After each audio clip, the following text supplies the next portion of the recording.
After getting Corey's truck, we finally got our camper. We brought it home yesterday. We haven't got title and tag yet. Well, we've got the title, but we haven't registered it yet. We spent the day yesterday going over the many things that are wrong with it, but for the price that we got it, we knew that there was going to be a lot that we were going to have to work on. The awning is gone, so I'll be ordering a new fabric awning. The handle here on the awning extension is broken, so we're going to need to work on that. We have a hole in the fiberglass here. They resealed a lot of it, but it's not been done very cleanly, so we're probably going to do a little bit of that ourselves. There's a lot that's inside that it's also filthy. You can smell the water damage a little bit. You've got this that's broken inside. The leak that they had was in this back corner here. Then, you've got some of the leaking that came down here. It looks like maybe there had been critters in here chewing on stuff, or maybe it's natural wear. I'm not sure. We have already used our deionizer on it twice. It smells a lot better. It's going to need a little bit more. Very 1980s stuff. There's some cosmetic stuff. We want to make it our own, so it's going to be a full rehab. I'm going to recover all of the cushions, redo the window treatments. There is some rot. It's all just the cheap particle board crap. Probably the sink leaked at one time. So we're going to do some rebuilding with Luan instead of the particle board. A lot of cleaning the little extra stuff. Again, it's just for our personal use. Another problem. The drawer's broken.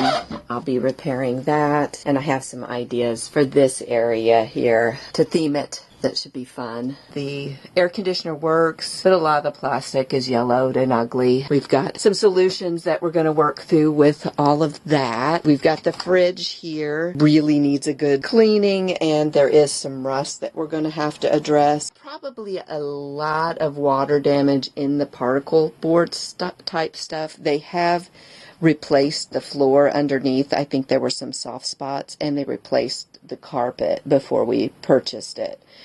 Eventually, I think I'd like to do the laminate flooring or even a peel-and stick that won't track so much crap as the carpet will. Lighting fixtures we'll want to do something with. We've got the bunk and then the lower bunk. I'm thinking that first off, their foam mattress, we want to do a better trim on that and then work on that.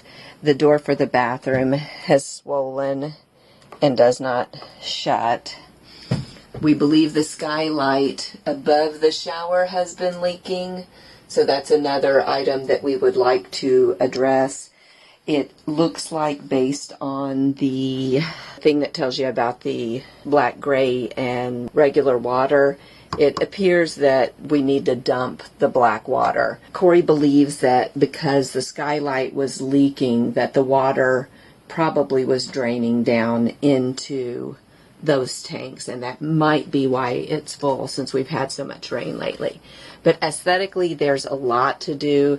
Structurally, not so much, but a lot of rust treatment, painting, and getting back into shape. He plans on changing the bearings on the tires. It's a big project, but I think it's going to be a fun one. I have some ideas on theming that I would like to do. We're probably going to scrape off the decals and repaint and theme the exterior. It doesn't have any of the propane tanks, and the hose to the propane tanks is going to need to be replaced. I just wanted to give you a general lowdown on what we should be working on coming up to make it first roadworthy and then second a great place to enjoy ourselves. A lot to do in here, but all you need is good bones, and it's kind of a blank canvas. And the more we look, the more I find. I'm trying not to be disappointed. We did get it for a really good price. There is a lot of water damage that I'm not thrilled about. I think with our skills we'll be able to fix it. Finally got into here and it looks like there's quite a bit here, and there are ants. Check out that little guy. We've got a lot to do. It's going to be a full project. I did figure out how to take the awnings off because this one is missing its blind. That's okay too. We'll work with that. I do like that it has a wine glass rack. Yeah, okay. More work. This is going to be our project. Lord help us. If you've enjoyed following along on our journey, the planned stops and the unexpected detours, we'd love for you to join us for our further explorations. Hit that subscribe button below and become part of the When Nerds Learn to Fly crew. We've got more adventures in store and we can't wait to share them with you. Thanks for exploring with us. Until next time.